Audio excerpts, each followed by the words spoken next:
Friends, पिछले भाग में आपने पढ़ा था जिसके स्वास्थ्य और रक्षा के लिए इन्हें बांधा, जब वो ही नहीं है तो इनका भला क्या काम।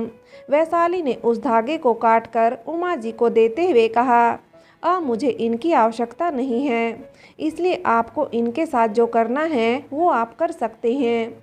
वैशाली ने बस उन धागों को ही नहीं काटा, बल्कि उसके मन में ईश्वर के लिए जो विश्वास था वो अब टूट गया था, या यूं कहो वो नाराज थी अपने इष्ट से। अब आगे, अच्छा ये देख, मैंने इस कमरे में सारी चीज़ें तेरी पसंद से रखी हैं, पर्दे बेडशीट भी तेरी पसंद की है। पूजा ने वैशाली को कमरे में लाते हुए कहा। आज ही वैशाली को अस्पताल से घर लेकर आए थे और पूजा उसका ध्यान रखने के लिए कुछ दिन उसके साथ रहने आ गई थी, और वो अपना दुख छिपा वैशाली को खुश रखने का हर संभव प्रयास कर रही थी। पूजा के जाने के बाद वैशाली आंखें बंद कर अपने अतीत के बारे में सोच रही थी। तभी दरवाजे के खुलने की आवाज़ से उसकी तंद्रा भंग होती है और वो दरवाजे की ओर देखती है तो सुदेश जी और उनके साथ उसकी एक और रिश्तेदार होती है। कैसी हो बेटा? साथ आई रिश्तेदार ने वैशाली से पूछा। ज़्यादा चक्कर वगैरह तो नहीं आ रहे? सुदेश जी ने पास आते हुए पूछा। जी अब ठीक हूँ, चक्कर वगैरह भी नहीं आ रहे हैं, वैशाली ने धीरे से जवाब दिया। आप यहाँ बैठ जाइए, मीरा देवी ने उन्हें सोफे की ओर इशारा करते हुए कहा। बहुत ही बुरा हुआ, आपको किसी और डॉक्टर से इलाज करवाना चाहिए था, उस रिश्तेदार ने भारी अफसोस जताते हुए कहा। अब क्या करें बहन जी, जिस दिन पता चला उस दिन से ही दवा और दुआ दोनों ही कर रहे थे, परंतु जब किस्मत में ये दुख लिखा ही था तो क्या कर सकते हैं।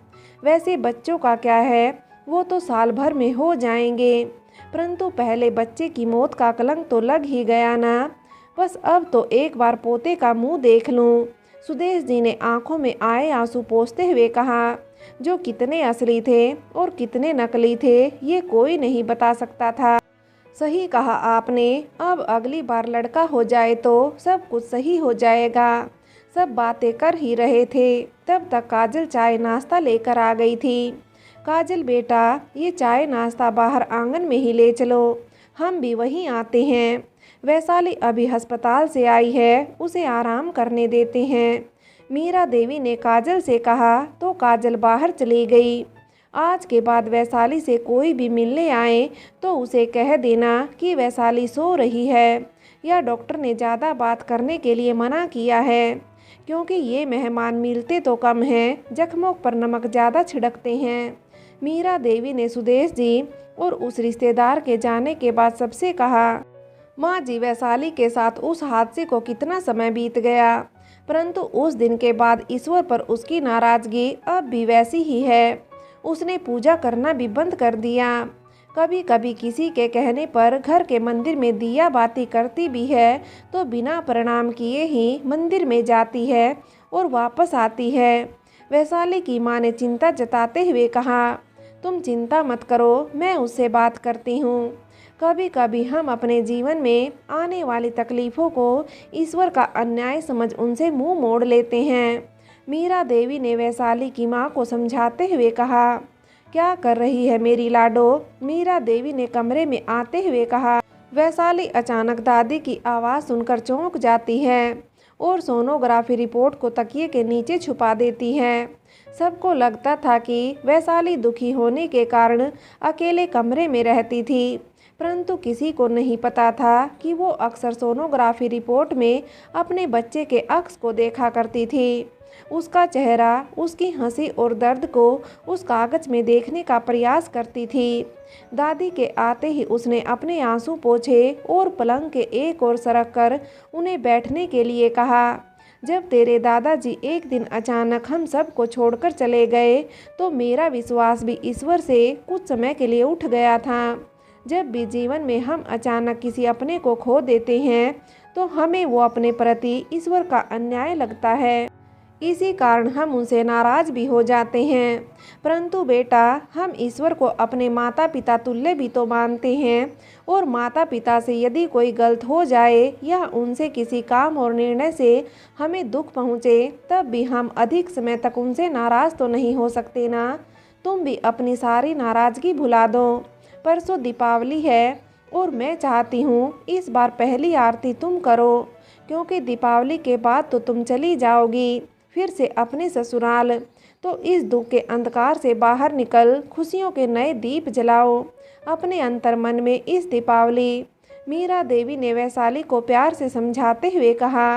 वैशाली कुछ कहती तभी गौरव का कॉल आ गया, तो मीरा देवी उसे बाद में बात करने की कहकर वहां से चली गई। गौरव, हेलो, कैसी हो तुम वैशाली? ठीक हूँ गौरव, दीपावली के बाद तो तुम आ जाओगी ना? वैशाली, हम गौरव, क्या हम? वैशाली, क्या हो गया है तुम्हें? आजकल तुम स्वयं कभी कॉल नहीं करती और मैं करता भी हूँ तो तुम ठीक से बात नहीं करती। तुम्हारी लापरवाही के कारण हमारा बच्चा आज नहीं है और मुझे नहीं लगता कि तुम्हें बच्चे के जाने का कोई दुख है।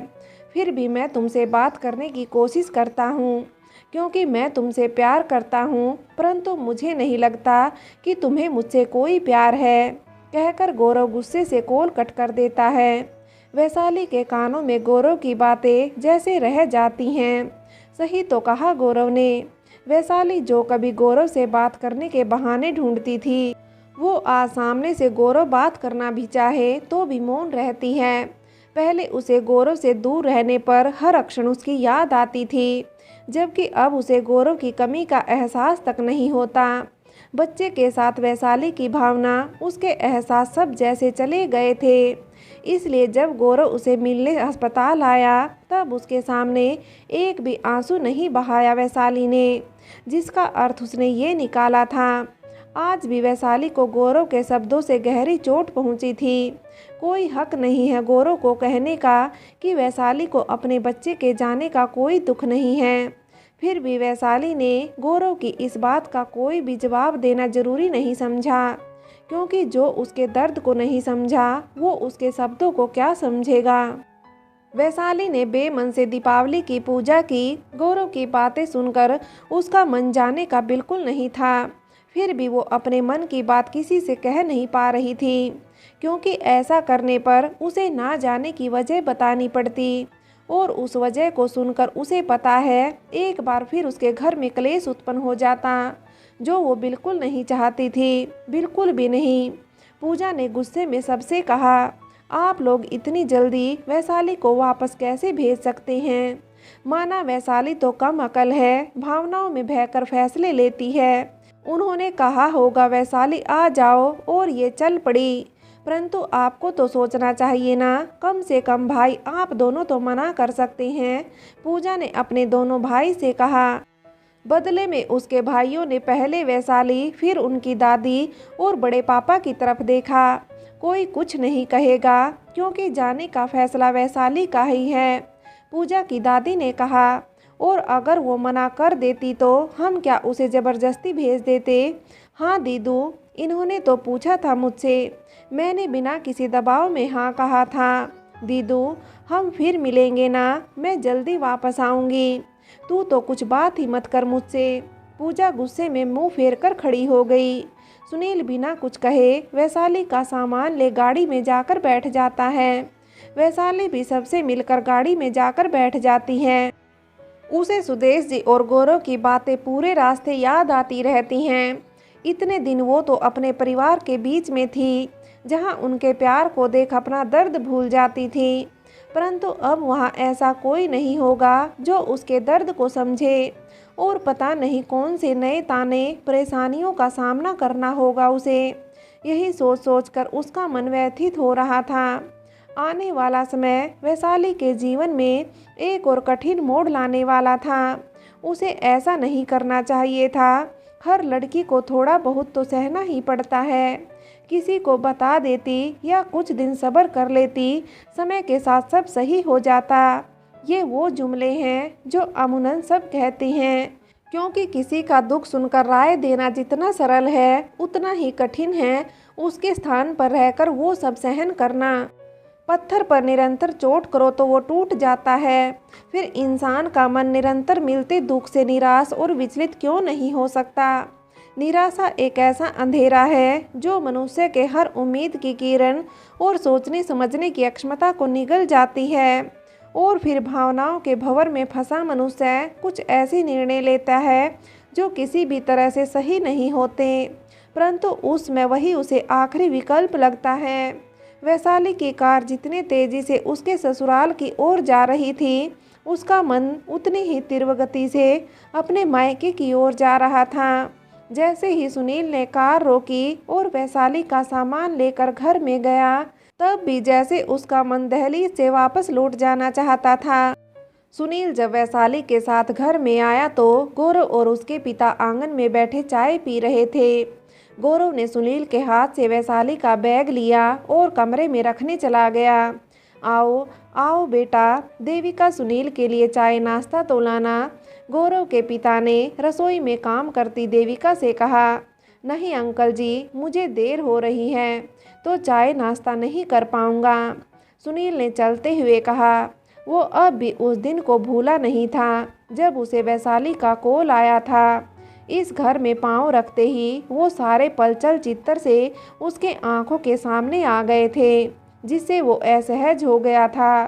कॉल करती रहना और कोई भी तकलीफ आए तो सीधा मुझे बताना। सुनील वैशाली को इतना कहते ही जल्दी वहाँ से निकल जाता है, क्योंकि वैशाली से बात करते ही उसका गला भर आया था, जिसे वैशाली ने महसूस किया, इसलिए उसने भी कुछ नहीं कहा।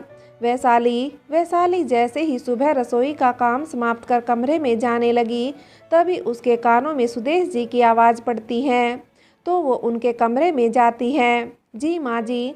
वैशाली कमरे में गई तब सुदेश जी कुछ चादरें बेडशीट रख रही थी। ये सारी चादरें बेडशीट और पर्दे भी धो देना, मगर उसके पहले स्टोर रूम की सफाई कर लेना। दीपावली पर मेरी तबीयत कुछ ठीक नहीं थी और देविका अकेले कितना करती, इसलिए ये सब काम रह गया, तो ये दोनों काम आज ही कर लेना। कल सुबह के लिए मत छोड़ना, क्योंकि कल कुछ और काम करने होंगे। सुदेश जी ने चादरें वो सब वैशाली को देते हुए कहा।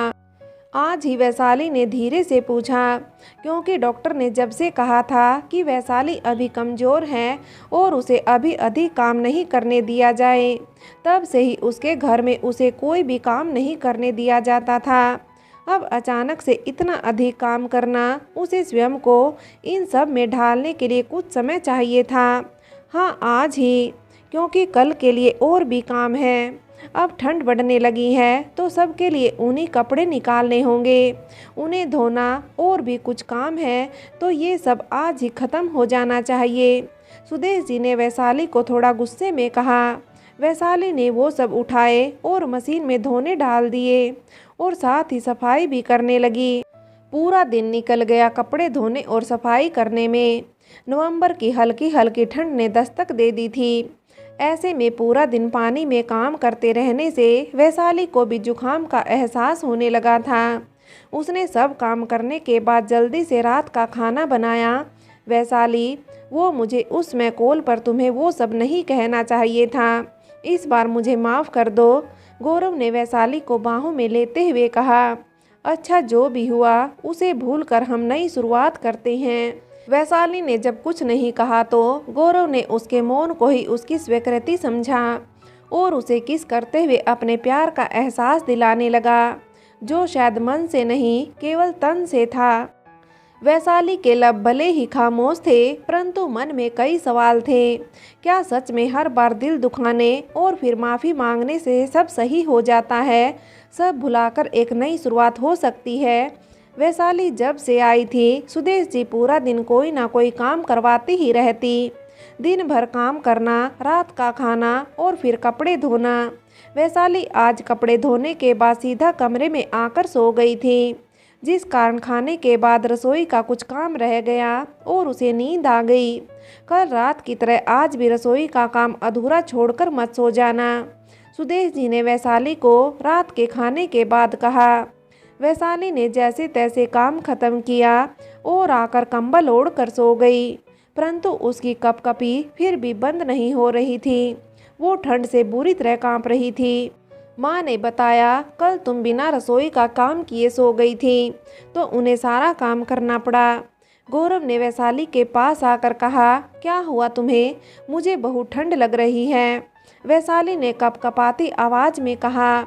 अच्छा कोई बात नहीं, मैं तुम्हारी ठंड अभी दूर कर देता हूँ।